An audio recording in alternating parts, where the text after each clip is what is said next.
La Biblia ciertamente tiene algunos grandes consejos para los creyentes. Sin embargo, hay algunos versículos extraños, controvertidos y polémicos. Así es que es importante saber darle un significado y tomar en cuenta que la Biblia, aunque fuera inspirada por Dios, en realidad fue escrita por el hombre. Luego, modificada por el hombre y traducida por el hombre. Y todo esto da lugar a errores, malas interpretaciones y sobre todo a sesgos culturales. De modo que, sin experiencia en temas bíblicos y sin el contexto adecuado, muchos versículos del sagrado libro parecen aprobar prácticas horribles. La violación, la esclavitud, matar a una mujer por hablar de más. Estas y muchas cosas aparecen en la Biblia y hacen que, a primera vista, el libro parezca un cuento de terror. Es por eso que he decidido tomar 10 polémicos versículos de la Biblia e intentar, repito, intentar dar una explicación tomando en cuenta todo lo anterior. Yo soy el documentalista y esto es los 10 versículos más locos de la Biblia. Desde las sombras hasta la luz, desde el misterio y la intriga, tocando temas tabú. Y descubrí en medio de la terquedad que existen mundos paralelos. Y a través de mis errores conocí la humildad, haciendo un pacto con el cielo. Yo soy el documentalista. Deuteronomio 22, 28 al 29. Cuando algún hombre hallare a una mujer virgen que no fuere desposada, y la tomare y se acostare con ella, y fueren descubiertos, entonces el hombre que se acostó con ella dará al padre de la joven 50 piezas de plata, y ella será su mujer. Por cuanto la humilló, no la podrá despedir en todos sus días. El texto dice que una vez que se ha tenido sexo prematrimonial, las dos personas deben casarse, y la familia debe ser compensada por no haber tenido voz en el asunto. Como metáfora, esto significa que aquellos que mantienen relaciones sexuales prematrimoniales deberían casarse. Además, uno no debería pensar en sexo prematrimonial si no está dispuesto a afrontar las consecuencias. Sin embargo, muchos de estos casos no se tratan de violaciones, y el sexo debe tener lugar en un entorno seguro y amoroso. Número 2. Éxodo 21, 20 al 21. Y si alguno hiere a su siervo o a su sierva con palo, y muriere bajo su mando, será castigado. Mas si sobreviviere por un día o dos, no será castigado, porque es de su propiedad. Esto define el tratamiento de los esclavos y nos dice dónde estaba la línea cuando se trataba de castigos forzados. La Biblia no aprueba la violencia abiertamente. Nunca dice que la gente deba golpear a sus esclavos, y en muchos otros pasajes incluso lo condena. Como metáfora, si uno hiciera daño a otro, que no fuera un daño permanente, deberíamos encontrar en nuestros corazones la forma de perdonar y seguir adelante juntos.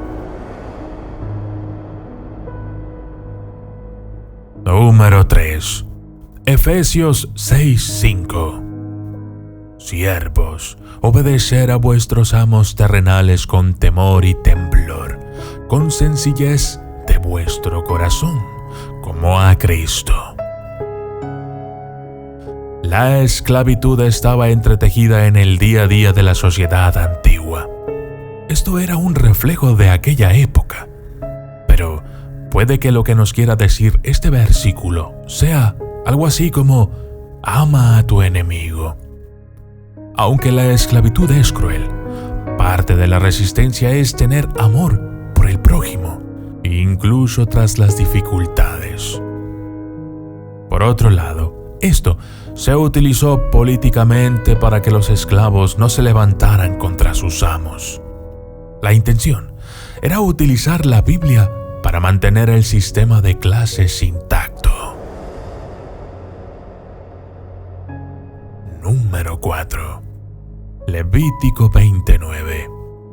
Todo hombre que maldijere a su padre o a su madre, de cierto morirá. A su padre o a su madre maldijo, su sangre será sobre él. En una sociedad basada en la agricultura, los padres eran los jefes de familia y su palabra era necesaria para sobrevivir. El descontento en la casa podía tener consecuencias drásticas. Quizás el significado sea el que nuestros padres nos trajeron a este mundo y por consiguiente ellos tienen cierta autoridad sobre sus hijos. El respeto a la familia y a nuestros padres es importante.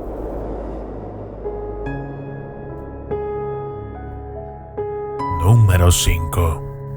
Deuteronomio 25, 11 al 12. Si algunos riñeren uno contra otro, y se acercare la mujer de uno para librar a su marido de la mano del que le hiere, y alargando su mano asiere de sus partes vergonzosas, le cortarás entonces la mano, no la perdonarás. El adulterio era algo muy malo en aquella época, y esta era una medida preventiva. También puede interpretarse como un mensaje para las personas durante un pleito. Mantener las manos quietas. Aún así, la violencia nunca es la respuesta, y además, la violencia sexual nunca debe ser tolerada.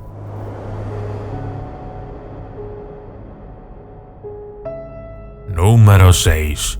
Deuteronomio 23, 2. No entrará bastardo en la congregación de Jehová, ni hasta la 10ª generación no entrarán en la congregación de Jehová.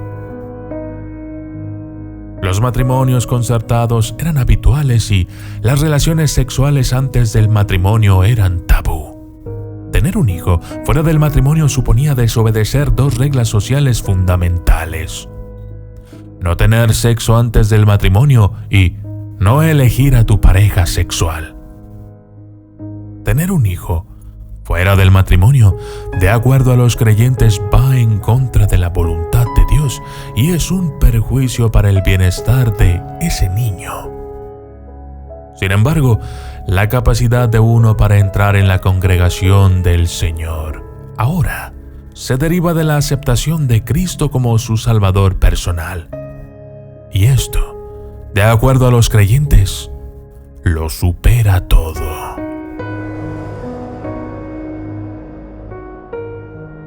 Número 7. Marcos 12, 19. Maestro, Moisés nos escribió que si el hermano de alguno muriere y dejare esposa, pero no dejare hijos, que su hermano se case con ella y levante descendencia a su hermano. En la antigüedad, si una mujer era arreglada para casarse, pero el esposo moría antes de concebir hijos, el arreglo entre las 2 familias debía permanecer intacto. Quizás lo que esto quiera decir es que la unión de las familias se extiende más allá de la muerte. Si el marido de una mujer muriera, o viceversa, su familia extendida sigue siendo su familia. El matrimonio de un hermano está permitido, pero, por supuesto, no dice que sea obligatorio. Es importante ser fiel a los seres queridos, honrándolos, incluso en la muerte. Número 8. Mateo 5:28. Pero yo os digo que cualquiera que mira a una mujer para codiciarla, ya adulteró con ella en su corazón. Las creencias de aquella época dictaban que la esposa era propiedad del marido. Así es que mirarla con lujuria era como pensar en robarla. Aunque es posible darle otro significado. Por ejemplo, dejar de pensar en el pecado a la primera señal. Debemos reconocer las tentaciones y evitarlas. Detenernos antes de empezar. Ama a tu cónyuge con todo tu corazón. No mires con lujuria a los demás. No tengas celos de los otros y agradece lo que tienes.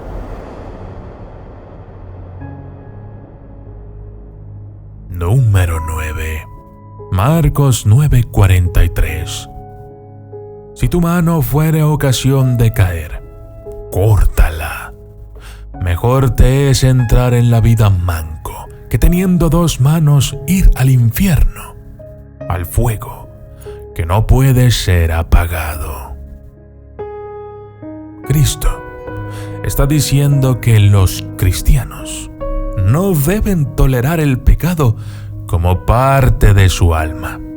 Deben trabajar para librarse, aunque sea tan doloroso como cortarse una mano. Las pequeñas partes de una gran fracción que causan problemas deben ser rechazadas, removidas.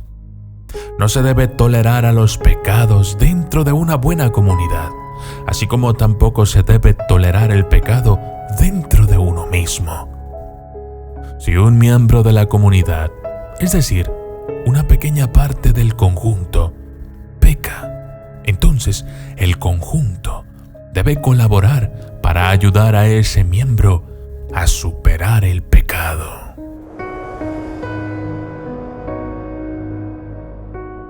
Número 10.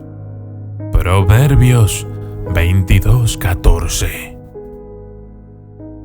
Fosa profunda es la boca de la mujer extraña. Aquel contra el cual Jehová estuviere airado, caerá en ella.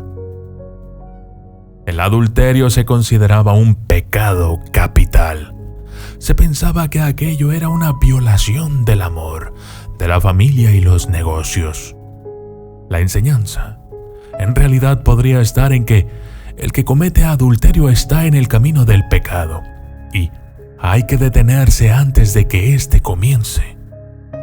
Si alguien tiene un problema, es importante buscar orientación antes de que todo se profundice. Yo soy el documentalista y esto fue los 10 versículos más locos de la Biblia.